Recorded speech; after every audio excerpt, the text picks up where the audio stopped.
Oke, selamat siang Mr. Diman. Terima kasih sudah berkenan hadir pada podcast kali ini. Jadi pada kesempatan ini kita ingin mengulas, kita ingin mengkaji yang akan menjadi topik pembahasan kita pada kali ini, itu soal etika lingkungan. Etika lingkungan ini menjadi perhatian banyak kalangan hari ini karena ini erat kaitannya dengan kelanjutan kehidupan manusia. Jadi kalau berbicara etika lingkungan itu berbicara soal nilai dan prinsip moral yang mengatur hubungan manusia dengan alam. Lalu di sini sebetulnya berbicara hak-hak dan kewajiban manusia terhadap alam. Jadi kalau kita lihat hari ini, bagaimana keadaan hari ini, bagaimana situasi-situasi sosial di mana yang tadinya lingkungan itu tapi digerus oleh akumulasi kapital. Itu yang terjadi hari ini. Nah, pada kesempatan ini kita diskusi. Kita sebetulnya berupaya untuk menghasilkan ide-ide alternatif dari perspektif kita, maksudnya dari bagaimana kita melihat lingkungan ini dari persepsi kita. Kalau saya terus terang melihat lingkungan ini sebagai bagian yang sangat penting dalam kehidupan saya. Saya salah satu yang cinta lingkungan. Nah, kalau Mr. Diman bagaimana melihat etika lingkungan hari ini? Apakah sudah ideal ataukah mungkin ada akumulasi lain? Bagaimana Mr. Diman, silakan. Iya, kalau menurut saya sih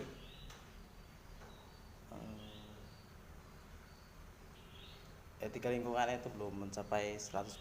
Soalnya banyak yang kita lihat di lingkungan, apalagi kan di lingkungan kita ini banyak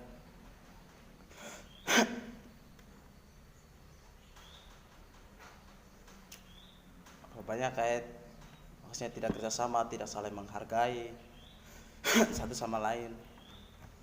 Terus lingkungan seenak-enaknya dikelola begitu. Iya, jadi kalau Mr. Diman melihat bahwa ada semacam kerakusan manusia gitu.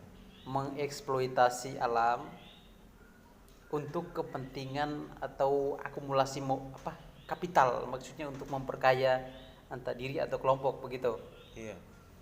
Iya betul. Kalau itu juga bisa. Dan kalau kita mungkin melihat bagaimana kedekatan kita dengan alam, dan kita melihat hari ini contohnya saja ya, hari ini begitu banyak hutan-hutan ditebang atas dasar akumulasi kapital, akumulasi pemodal, dan itu didukung oleh pemerintah kita. Nah, sebetulnya pada saat tertentu saya bersama teman-teman dari Universitas Wijaya Putra kita diskusi bahwa kita mengkhawatirkan bagaimana eksistensi lingkungan ini terhadap generasi kedepannya. Itu kalau kita lihat dari kacamata saya bersama teman-teman diskusi saya dari FISIP Universitas Wijaya Putra. Jadi kita gelisah sebetulnya. Nah, kalau misal dari Mr. Diman kira-kira melihat eksistensi lingkungan hari ini, bagaimana keberlanjutannya terhadap masa depan atau untuk generasi-generasi selanjutnya maksudnya. Tapi kalau menurut saya itu saya tidak menyetujui bahwa keakuan pemerintah itu dalam melayani, apalagi kan merusak lingkungan. Apalagi kan setiap generasi ini kan semakin bertumbuh, semakin banyak apalagi kan lingkungannya dirusaki oleh manusia, oleh angkatan-angkatan yang sebelumnya. Cuman kan kalau untuk kedepannya kita lihat lingkungannya semakin rusak, apalagi kan mengerambah hutan gitu. Cuman kan kita pikir juga generasi kita, generasi yang di bawah kita, karena enak untuk kita yang generasi sekarang, kita merasakan mungkin belum mencapai 80% apa 50% lah, mungkin masih ada hutan-hutan yang belum dirambah, masih dijaga sama pemerintah. Memang kita tahu kebutuhan hidup bermacam-macam, cuman kan jangan terlalu mengerambah hutan seluas-luasnya. Kita juga kan pikir ke depan, gimana generasi-generasi kita ke depan. Iya iya. Jadi kalau dari Mister Diman itu lebih bagusnya kita itu Melestarikan. membatasi, Iya, lebih bagusnya membatasi. membatasi untuk mengeksploitasi hutan, lebih banyak untuk melestarikan, semacam tanam pohon banyak-banyak, Iya. begitu ya. Kalau ini ya, kalau kita berbicara, kalau kita melihat etika alam ya, kembali ke awal, sebetulnya kita melihat fenomena hari ini ya. Ada keadaan di mana eh, kita tidak, semacam tidak punya pengaruh untuk membatasi aktivitas-aktivitas hari ini, khususnya yang mengeksploitasi alam untuk kepentingan ekonomi. Nah, menurut saya melihat bahwa ini adalah persoalan yang kompleks. Karena bagaimanapun hari ini kita tidak bisa terlepas dari sisi ekonomi. Nah, saya percaya untuk mengulas etika lingkungan itu lebih bagusnya kita mungkin bisa melihat semacam dari berbagai pandangan, semacam misalnya begini ya, kita integrasikan beberapa konsep dari misalnya dari ilmu lingkungan, misal terus ilmu sosial, teknologi, itu kita integrasikan, itu semacam melihat permasalahan itu secara keseluruhan. Dari situ nanti kita bisa paham. Misalnya saya kasih contoh begini ya, eksploitasi alam yang terjadi hari ini itu karena akumulasi kapital. Lalu kita melihat aspek sosialnya, kenapa melakukan tindakan eksploitasi alam. Kalau kita lihat ya, dari aspek sosialnya, di hari ini kita tidak bisa terlepas dari misalnya upaya untuk mencari material, semacam kekayaan material lah, cari duit, cari uang, kita butuh itu. Jadi menurut saya saya percaya hari ini sebetulnya bukan kita yang mengendalikan alam, tapi kita sebetulnya dikendalikan oleh kapitalis, akumulasi modal. Kita tidak bisa keluar dari situasi itu. Misalnya upaya untuk mencari kekayaan, mengumpulkan uang sebanyak-banyaknya, kita tidak bisa terlepas dari situ. Terlepas dari keadaan sosial kita. Nah, kalau kita lihat gambaran hari ini, situasi hari ini, sangat sulit kita keluar dari sini. Sangat sulit kita berusaha untuk mengedepankan etika lingkungan, untuk sangat peduli pada lingkungan, misalnya membatasi eksploitasi lingkungan, eksploitasi alam. Untuk membatasi itu saya pesimis untuk melihat itu, karena akumulasi kapital hari ini sangat kuat.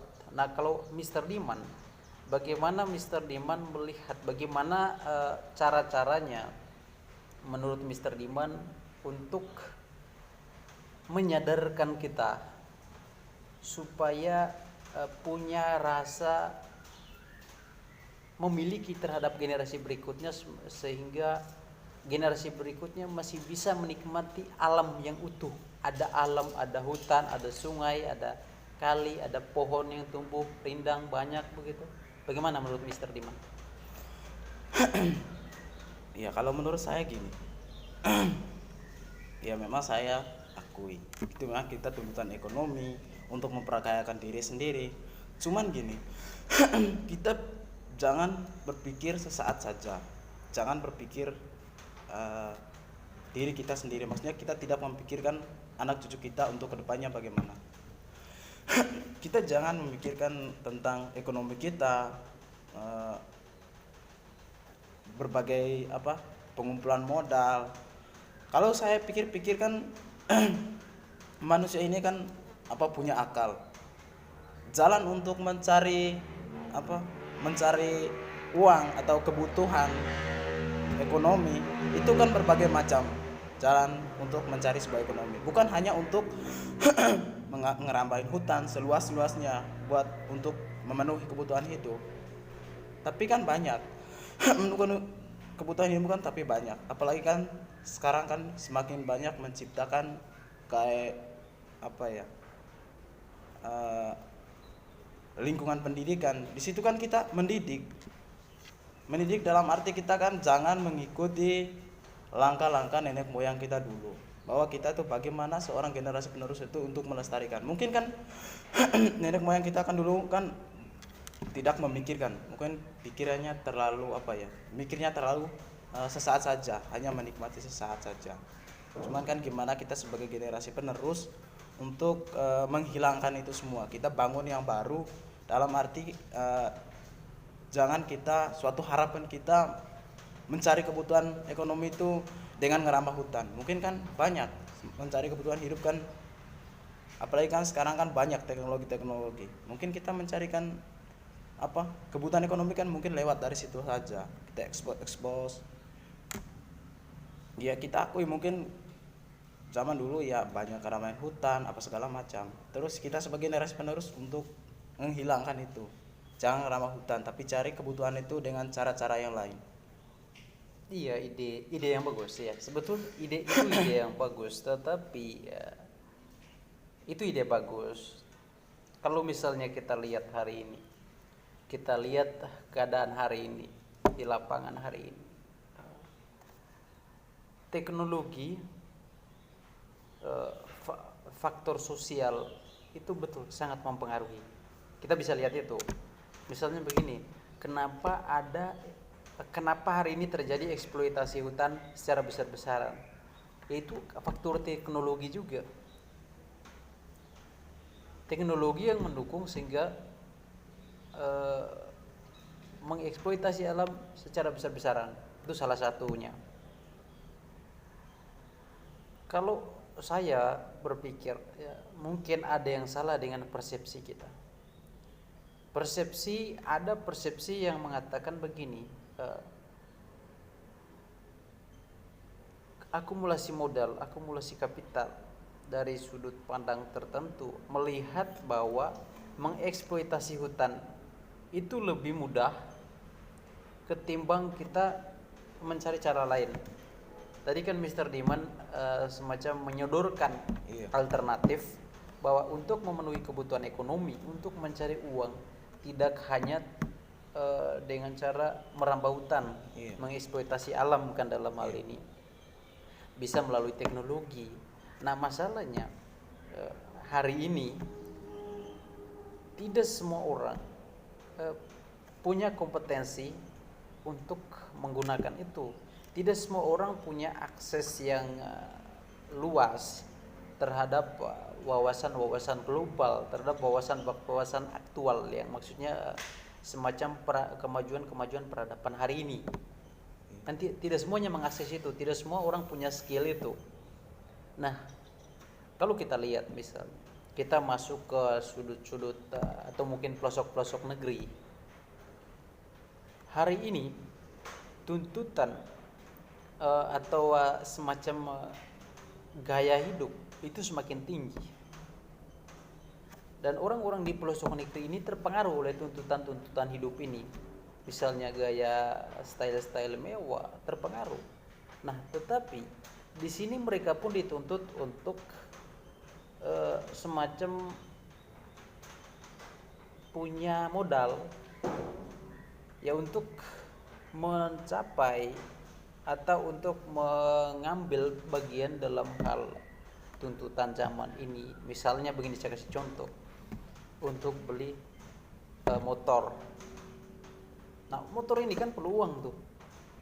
Nah, sementara cara-cara kita di cara-cara mungkin saudara-saudara kita di pelosok negeri sulit untuk dapat uang karena kita semacam kekurangan ide alternatif untuk mencari uang. Cara yang paling mudah adalah eksploitasi alam seluas-luasnya, eksploitasi alam, misalnya merambah hutan, membuat hutan. Dari situ ada income, ada penghasilan, maksudnya ada penghasilan bisa untuk beli motor tadi. Ini contoh. Dari satu sisi fenomena hari ini, fenomena global, itu soal pemanasan global, pentingnya merawat alam, pentingnya mengupayakan kembali, pentingnya menyuarakan kembali ide-ide untuk melestarikan alam. Tetapi keadaan hari ini saya pesimis untuk mencapai itu.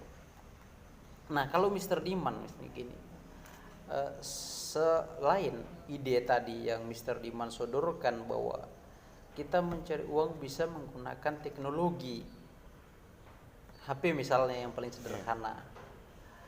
Kalau Mr. Diman melihat hari ini ya, tuntutan hari ini, betul di kota mungkin atau orang yang punya wawasan paham menggunakan teknologi. Nah, bagaimana dengan di pelosok negeri yang tidak paham teknologi, tetapi mereka disodorkan oleh perkembangan zaman dengan style-stylenya. Bagaimana menurut Diman kalau untuk pelosok orang-orang di pelosok negeri? Kalau untuk pelosok negeri kan memang saya akui mungkin masih kurang memahami teknologi. Tapi kalau secara pikir-pikir, apalagi kan untuk di pelosok negeri kan semakin banyak yang generasi-generasi di bawahnya untuk mengenyam pendidikan. Mengenyam pendidikan itu kan apalagi kan di pelosok negeri kan mungkin ya mencapai berapa persen ya yang udah mengenyam pendidikan. Cuman kan gimana cara kita buat ngehilangin yang namanya ngerambain hutan. Kita harus melestarikan hutan. Karena sama saja gini. Besok-besok memang kita untuk saat ini kita ngerasain bahwa berbagai macam kebutuhan kita terpenuhi dengan cara ngerambain hutan. Ya memang kita ngerasain apa yang kita butuh itu ada karena dengan cara sumber penghasilan kita banyak, yaitu dengan ngerambah hutan. Cuman kita juga di satu sisi kan kita pikir juga ke generasi kita, generasi-generasi yang bawa kita besok-besok. Apalagi kan besok-besok kan mungkin semakin canggih, semakin air dijadikan listrik. Cuma kan apalagi kan besok-besok hutan dirambah semua, sumber air sudah tidak ada, sementara kan kebutuhan pokok manusia kan air. Gimana kalau besok-besok kan air semakin kurang, terus warga sekitar itu kan kesehatan air, terus tuntut sama pemerintah kan tidak bisa, cuma kan hanya untuk mengasih kayak pipa buatin nyalurin air, cuma kan sumber mata airnya sudah habis, sudah hilang, kan hutan sudah ngerambain semua. Iya betul. Iya kan gini, kalau Mr. Diman sodorkan lagi alternatif, berarti yang paling penting adalah pendidikan, kesadaran. Maksudnya memberikan kesadaran kepada orang-orang. Iya. Ya, ini ada hubungannya dengan pendidikan kan? Iya. Artinya semakin banyak orang yang terdidik, itu yang kita harapkan. Iya. Kalau kita lihat hari ini, justru hari ini yang terjadi eksploitasi, yang melakukan eksploitasi alam adalah dengan kata lain justru orang-orang yang berpendidikan yang mengeksploitasi alam. Orang-orang yang berpendidikan dengan akumulasi, tentu akumulasi dengan perhitungan bisnis ekonomi.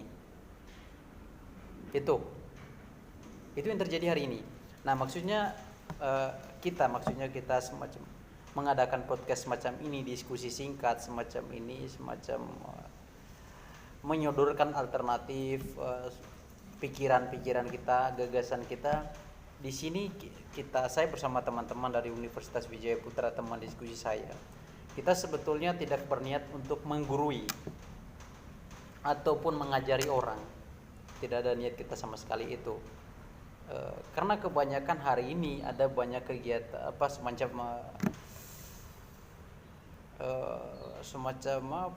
dia semacam memberikan pandangan-pandangan, tetapi kesannya itu mengajari orang. Jadi seolah-olah dia memberikan wawasan bahwa harus begini, harus dijaga, sementara dia tidak melakukan. Jadi di sini maksudnya kita hadir untuk memberikan semacam ide alternatif. Ini pikiran kita, tidak berniat untuk menggurui, tetapi mari kita saling diskusi.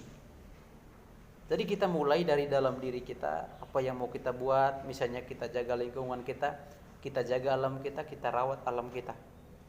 Lalu soal alam ini kan tidak terlepas dari akumulasi modal, akumulasi itu sosial. Kita melihat itu justru forum semacam ini kita diskusi untuk tukar pikiran, mencari solusi dalam berupaya untuk saling menyadarkan akan nilai-nilai alam yang semacam poin-poin saling ketergantungan, supaya alam ini dirawat, dilestarikan secara berkelanjutan. Itu kalau poin kita hari ini, dan sebetulnya banyak yang kita diskusikan, tetapi saya bersama teman-teman lebih memilih untuk mendiskusikan ini. Mending kita bahas ini kita uraikan mungkin dengan metode semacam ini, memberikan wawasan singkat untuk mengevaluasi kembali mindset kita, bagaimana kita melihat alam. Jadi ini soal persepsi.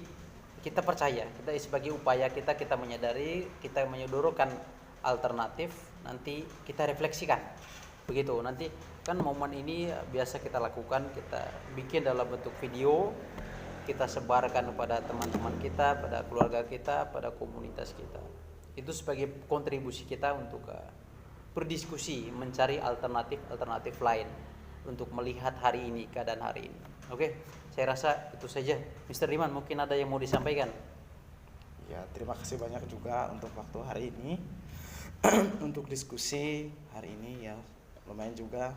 Nah, saya juga berpikir, saya berterima kasih banyak karena saya bisa mendapatkan kayak kata-kata yang tidak saya temui atau tidak saya dengari. Mungkin terima kasih banyak. Oke, terima kasih Mr. Diman. Iya, terima kasih.